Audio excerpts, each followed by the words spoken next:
대리 들어갑니다. 자, 대리는 어떤 식으로 보시냐면 항상 삼면관계죠. 자, 법률행위 효과를 받는 사람 본인이 있고 실제로 법률행위를 하는 사람 대리인이 있고 그럼 이 대리인하고 법률행위를 하는 상대방이 있고 이 관계를 먼저 따져야 돼요. 그럼 이 사람과 이 사람 사이 관계는 대리권에 의해서 이어지겠죠. 이게 정상적인 유권 대리가 되고 이 대리인이 상대방과 하는 법률행위를 우리가 대리행위라고 그래요. 대리행위. 그러면 행위 효과는 전부 다 본인과 상대방에 대해서 이제 효과가 발생하게 된다. 자, 이 구조를 가지고 이제 들어가시면 되죠. 그러면 28페이지 지극히 정상적인 것은 유권 대리니까 본인과 대리인 사이에 대리권이 있으면서 이런 대리행위를 한 거예요. 그럼 이 대리권에 대한 얘기부터 이제 하시면 되죠.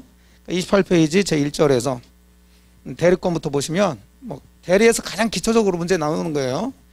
자, 뭐 대리권의 범위 보시는데 대리권은 법정 대리권이 있고 임의 대리권이 있다는 것은 뭐 다 아시라고 보고 그 중에 임의 대리권의 범위를 보시는 거예요. 법정 대리권은 법에 정해져 있으니까 우리가 볼 이유 없고 자, 임의 대리권은 자, 이 범위도 당연히 뭐에 의해서 정해지냐면 본인의 의사에서 정해진다고요. 이 사람한테 대리권을 주는 거니까. 자, 근데 문제는 이제 그 본인의 수권행위로 정해지는데 그 수권행위 정해진 대리권 범위 안에 어떤 행위를 할 수 있고 어떤 행위를 할 수 없는지 이제 그걸 따지는 거죠. 여기 쉬운 얘기가 돼요. 자, 그래서 1번 대리권의 범위에서 임의 대리권의 범위를 보시는데 괄호 1번에 수권행위에서 정해지는데 그 수권행위에 포함되는 게 있고 포함되지 않는 게 있더라는 거죠. 포함된다는 것은 대리인이 할 수 있다는 얘기고 포함되지 않는다는 것은 대리권이 있다 하더라도 대리인은 할 수 없다는 얘기인데 자, 일단 대리권에 포함되는 거 세 가지 동그라미 1번, 2번, 3번은 자, 1번 거의 대부분 이제 뭐 받는 것은 할 수 있어요.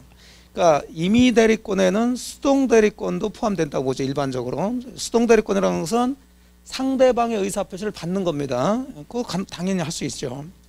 그 다음에 특히 동그라미 2번에 부동산 매매 계약을 체결할 대리권을 줬으면 당연히 그 매매 계약만 체결할 게 아니라 그 대금을 수령할 권한도 포함된다. 그래서 작년 같은 경우는 이거 살짝 응용해서 대리인이 대금을 수령하고 본인에게 전달하지 않았다 하더라도 상대방의 대금 의무는 소멸이 된 거죠. 이행이 된 거니까. 그 다음에 이제 대금을 줬냐 안 줬냐는 이제 둘 사이 문제란 얘기예요. 자, 그 다음에 동그라미 3번은 포괄적 대리권을 수여받은 사람은 자, 매매 계약하면서 대금 받을 권한도 있지만 대금 지급 기일을 연기해 줄 권한까지 있다는 거. 뭐 세 가지 포함되는 거. 수동 대리, 그다음에 대금 수령, 그다음에 연기. 자, 이 정도 할 수 있지만 자, 아무리 대리권이 있다 하더라도 할 수 없는 거. 해, 처, 면, 대, 뭐 이런 것들. 해제. 찾으면서 이제 체크하시면 돼. 동그라미 보면 해제 보이고. 그 다음에 2번 해제, 처분 뭐 이런 얘기 나오고. 그다음 3번 두 번째 줄 면제. 그 다음에 4번 대출, 뭐 처분 뭐 이런 것들. 이런 것들은 대리인이 할 수 없죠. 자, 그래서 이제 대리권 범위 안에 있느냐 없느냐 잡으시고. 괄호 2번은 자, 대리권 범위를 정하지 않을 경우 그랬어요.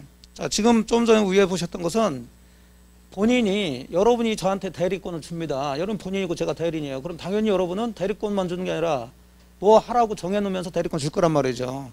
그럼 그 정해진 거 안에 이제 할 수 있는 거 없는 거 이제 이걸 따진 건데 지금 보려는 것은 여러분이 저한테 뭐만 준 거예요? 그냥 대리권만 준 거예요. 백지 임장만 써준 거예요. 도대체 뭘 하라고 그러는지 정해놓질 않았을 때 그럼 어쨌든 저는 대리인 맞죠. 근데 여러분이 대리권만 줬지 뭐 하라는 건지 얘기를 안 했으니까 그러면 이 대리인은 무슨 행위를 할 수 있느냐 이거죠. 그러면 본인 여러분의 의사에 따라서 정해져야 되는데 여러분 의사가 없으니까 법에 정해질 수밖에 없어요. 거기에 이제 두 가지가 있는데 첫째 동그라미 1번 보존행위를 할 수 있습니다. 보존 그러면 항상 뭐 현상 유지죠. 그러니까 여러분의 권리관계나 이 부동산에 대한 현상 유지하는 행위는 그대로 뭐 정해놓지 않았다 하더라도 대리인이 할 수 있어요. 그 대표적인 게 미등기 부동산 여러분이 가지고 있는데 자, 여러분이 보존 등기를 하지 않은 상태에서 저한테 대리권 줬다. 뭐 하라는지 정해놓지 않았다.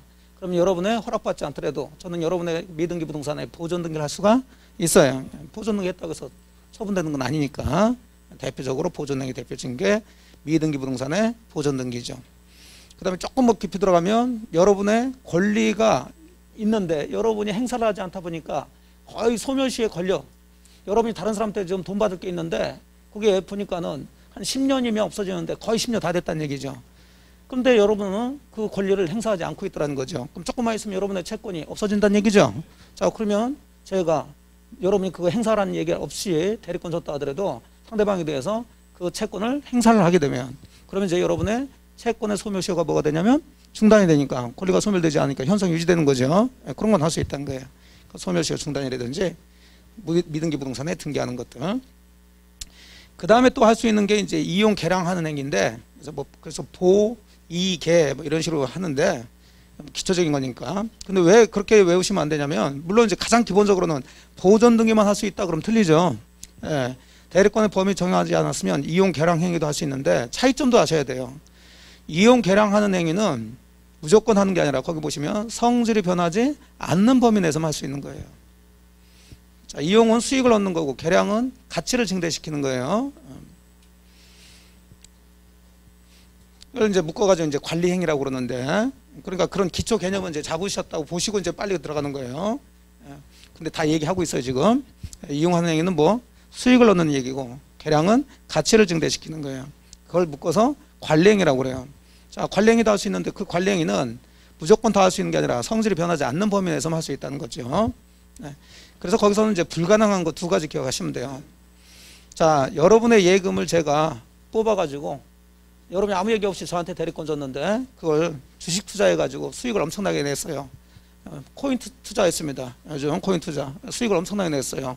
이용하는 행위죠. 그런데 하지만 이런 거 하면 돼요, 안 돼요? 안 되죠. 성질이 달라져 버리기 때문에. 그 다음에 은행 예금을 찾아가지고 개인이 은행 예금보다 훨씬 고리로 빌려달라고 그래가지고 고리로 빌려줬어요. 수익을 많이 냈습니다. 하지만 이런 거 하면 안 돼요. 성질이 달라지기 때문에. 그런 것들 보시고. 대리권 범위 하나 잡으셨고. 자, 29페이지. 계속 대리권에 대한 얘기를 하는 거예요. 첫 번째 이제 범위 보셨고, 그리고 목차를 딱 잡으시라고요. 그 다음에 보셔야 될 것은 대리권 제한이에요, 제한. 그러니까 제한은 대리권 범위 안에 있어요. 그럼 당연히 대리권 범위 안에 있으면 대리인이 할 수 있죠. 할 수 있지만 이런 형태로는 하지 말라는 거예요. 이런 형태로는 제한적이죠. 어떤 형태로? 첫 번째, 자기계약이나 쌍방대리 형태로는 하지 말라는 거죠. 아무리 자기 범위 안에 있다 하더라도.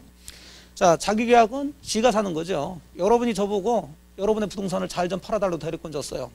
그럼 당연히 저는 다른 사람과 매매계약하고 대금 받을 수 있는 그런 권한이 있죠. 자, 그런데 그 매매계약 할 수 있는 권한을 제가 사버리면 안 된다는 거지. 이런 걸 무슨 계약? 자기계약이라고 해요, 자기계약. 또는 쌍방대리는 여러분한테 팔아달라는 대리권 받는데, 자, 누군가 윤모 씨한테는 또 그 괜찮은 부동산 사달라는 대리권을 제가 또 받았다고요. 그러면 저는 여러분의 대리인 되면서 매수인의 대리인 돼서 저 혼자 매매계약을 한다. 이런 걸 쌍방대리라고 그러죠. 이런 거 하면 안 돼요. 본인이 피해를 볼 수 있기 때문에. 그래서 원칙적으로 동그라미 1번.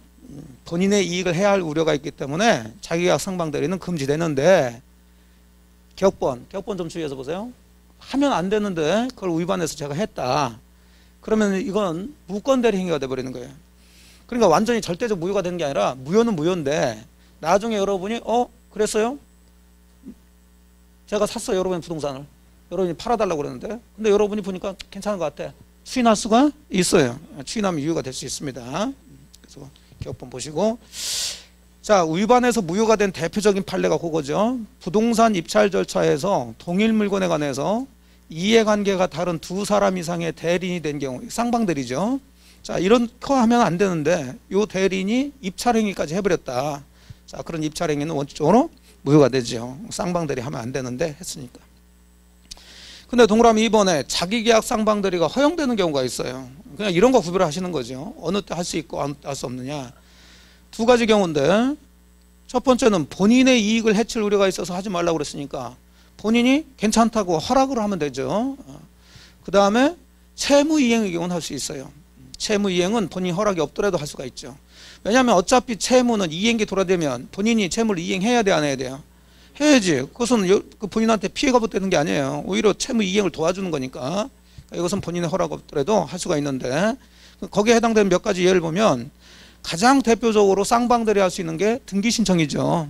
요즘 이제 법무사 매도인과 매수인 대리인 돼가지고 혼자 등기 신청하는 거 쌍방대리 아주 전형적인 거고. 그다음에 니은번은 기한이 도래한 대리인에 대한 본인의 채무를 자, 제가 여러분의 대리인인데 또 여러분은 저한테 돈 갚을 게 있다고요. 제가 여러분의 채권자예요. 근데 그게 갚을 때가 됐어. 그럼 당연히 원칙적으로 한다면 여러분이 돈 빼가지고 저한테 갚아야 되겠죠? 그럴 거 아니에요. 예, 자, 그런데 제가 여러분의 대리인이에요. 특히 이제 여러분의 자금을 관리하는 대리인이에요. 근데 제가 받을 돈이 있어요. 근데 이익이 도달이 됐어. 굳이 여러분이 빼가지고 저한테 갚을 이유가 없고 제가 빼서 저한테 갚으면 되는 거죠. 됐나요? 예, 이런 거 자기계약이라고 하죠. 그건 채무 이행이니까. 아유, 나 이해 못하겠다 그러면 읽으면서 거기 보시면 채무를 뭐 한다는 얘기가, 변제한다는 얘기가 나와요. 채무 변제는 채무 이행이니까 가능하죠. 그러니까 이건 감정적으로 들어가시면 안 된다고. 야, 그 돈 갚는 거 내가 갚아야지 막 해가면서 그러시면 안 돼. 예. 채무 이행은 반드시 이행해야 돼, 안 해야 돼요? 해야죠. 그럼 채무 이행하는 것도 본인한테 이익이 되는 거예요, 안 되는 거예요? 되는 거죠. 그 안 갚으려고 하시면 안 된다니까. 채무 이행은 소국 재산이 없어지는 거기 때문에 본인한테 이익이 되는 거예요. 빚이 없어지는 거니까. 그 정도 기억력 보시고. 그래서 자기계약 상방들이 원칙적으로 금지되는데 예외적으로 할 수 있다는 거 보시고.